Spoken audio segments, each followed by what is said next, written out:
अस्सलाम वालेकुम my students, welcome back to my channel. जैसे कि आप देख रहे हैं कि आज हमारे पास जो बुक है वो 6th क्लास की है और ये जनरल साइंस की बुक है। मेरे एक स्टूडेंट ने इस बात की डिमांड की थी मुझसे कि मैम प्लीज़ 6th क्लास का भी आप लेक्चर अपलोड करें।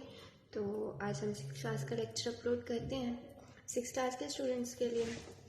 स्टूडेंट्स हम स्टार्ट करते हैं 6th क्लास की बुक जो है जनरल साइंस की। उसमें हमारा जो फर्स्ट यूनिट है वो है सेलुलर ऑर्गेनाइजेशन।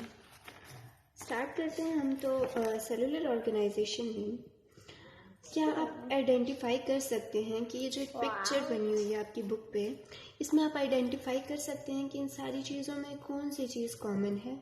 तो जो चीज़ इन सारी चीज़ों में कॉमन है वो है कि ये सारी जो हैं एक लिविंग थिंग्स हैं, ठीक है।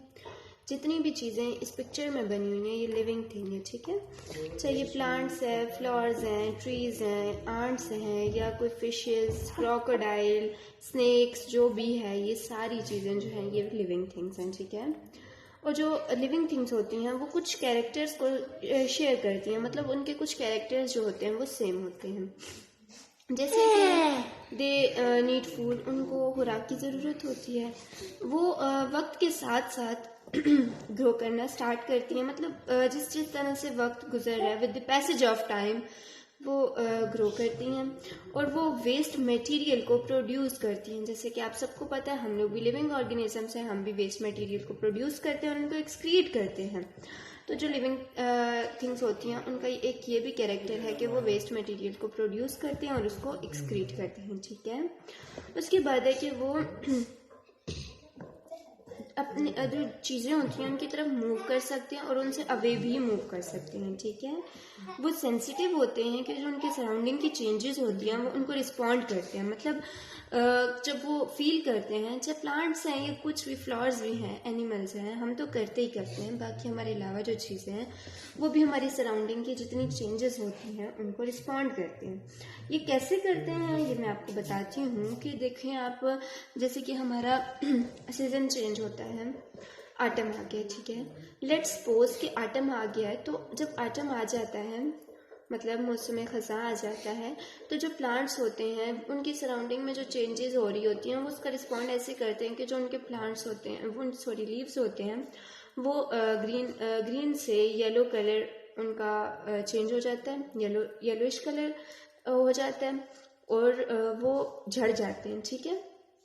इसके बाद जब स्प्रिंग आता है तो जाहिर है उनके सराउंडिंग में इन्वायरमेंट में चेंजिंग हो रही हैं। वो चेंजिंग होने की वजह से उनके दोबारा से जो लीव्स हैं वो ग्रो करते हैं, इस तरह से वो रिस्पॉन्ड करें। एक छोटी सी एग्जांपल थी। अच्छा, फिर वो नेक्स्ट जो उनका एक कैरेक्टर है वो ये है कि वो रिप्रोड्यूस करते हैं कॉन्टीन्यूटी ऑफ लाइफ के लिए, मतलब कि जो हमारी ज़िंदगी है इस दुनिया में जो ज़िंदगी चल रही है वो जारी रहे, ख़त्म ना हो, इसलिए वो रिप्रोड्यूस करते हैं। और वो रेस्पायर करते हैं to release energy from food. Respiration एक प्रोसेस होता है जिसमें जो हमारा फूड मॉलिक्यूल होता है वो ब्रेक डाउन होता है और एनर्जी रिलीज होती है। तो इसमें यही लिखा हुआ है कि उनके कैरेक्टर ये होता है कि वो रेस्पायर करते हैं, मतलब रेस्पायरेशन का प्रोसेस होता है, जो एनर्जी है वो रिलीज होती है फूड से। और लास्ट कैरेक्टर ये है कि they are made up of cells, वो सेल्स से मिलके बने होते हैं, ठीक है। अब जो मेन टॉपिक है हम उस पर जाते हैं, सेल, ठीक है। अब सेल जो एक टॉपिक है उसमें ये लिखा है, पहले हम लोग बुक से थोड़ा देखते हैं फिर मैं आपको जनरल भी बताऊंगी।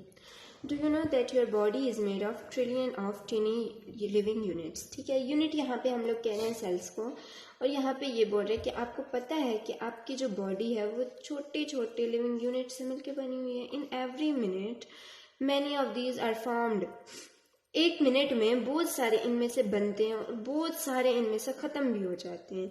और जो बहुत सारे होते हैं वो अपनी जॉब को कंटिन्यू रख रहे होते हैं। आपको पता है कि इनके जो टिनी यूनिट्स होते हैं, लिविंग यूनिट्स होते हैं, इनको हम क्या कहते हैं? तो इनको हम लोग सेल कहते हैं।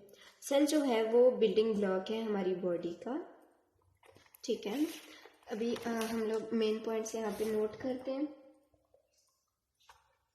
सेल जो है हमारे पास वो बिल्डिंग ब्लॉक्स हैं,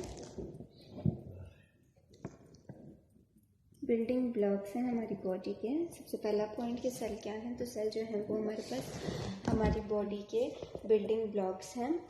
और जितने भी लिविंग ऑर्गेनिजम्स हैं वो टिनी लिविंग यूनिट से बने हुए हैं। जो टिनी लिविंग यूनिट्स हैं हमने ऊपर भी पढ़ा, टिनी लिविंग यूनिट्स। इन टिनी लिविंग यूनिट्स को हम कहते हैं सेल्स। ठीक है, सेल जो है वो बहुत स्मॉल है इन साइज में, जिसको आप देख नहीं सकते। ठीक है, सो स्मॉल साइज में बहुत स्मॉल है और इनको आप देख नहीं सकते। इसके बाद लिखा हुआ है कि मतलब हम लोग देख सकते हैं, अगर हम लोग माइक्रोस्कोप में देखें तो हम देख सकते हैं, लेकिन हम लोग अपनी नेकेड आई से इनको नहीं देख सकते। अच्छा, ऑर्गेनिजम्स जो हैं वो यूनिसेलुलर भी हो सकते हैं, मल्टी सेलुलर भी हो सकते हैं। ठीक है, अभी हम देखते हैं कि ये यूनिसेलुलर और मल्टी सेलुलर क्या होता है। ये हमने पढ़ा कि जो ऑर्गेनिजम्स हैं वो सेल से मिलके बने हुए हैं। सेल की बेस पे जो ऑर्गेनिजम्स हैं उनको दो टाइप्स पे डिवाइड किया गया है, यूनिसेलुलर और मल्टी सेलुलर पे। ठीक है, यूनिसेलुलर जो है, यूनि कहते हैं हम लोग, unicellular and multicellular, ये टू टाइप्स हैं। सो यूनी हम लोग कहते हैं only one, cellular made of cell.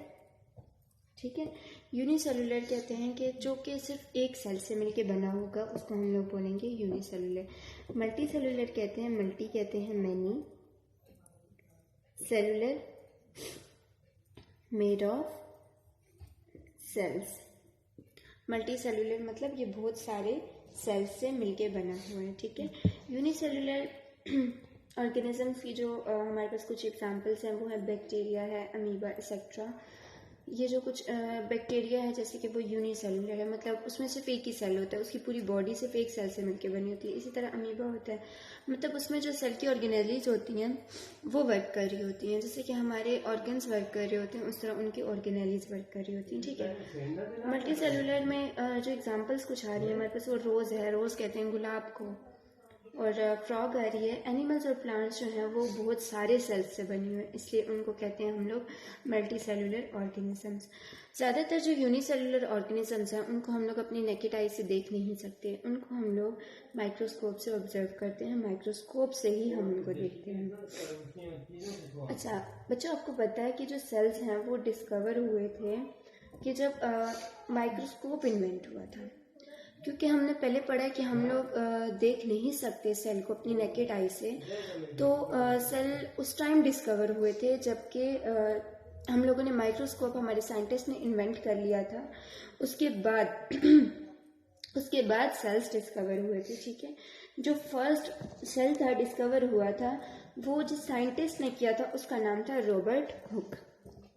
उसका नाम था रॉबर्ट हुक, और इसने आई थिंक 1665 में इस सेल को, फर्स्ट सेल को देखा था। उसने देखा था कि जो एक कॉर्क है माइक्रोस्कोप के अंदर, जब उसको देखा था तो उसमें स्मॉल स्मॉल बॉक्सेस नज़र आ रहे थे जिनको वॉल्स ने सराउंड किया हुआ था, और उन बॉक्सेस को इसने सेल्स का नेम दिया था। ठीक है, सो हमारा आज का टॉपिक यहाँ पे ख़त्म होता है। हम लोग इंशाल्लाह नेक्स्ट टॉपिक अपना नेक्स्ट वीडियो में अपना नेक्स्ट लेक्चर अपलोड करेंगे।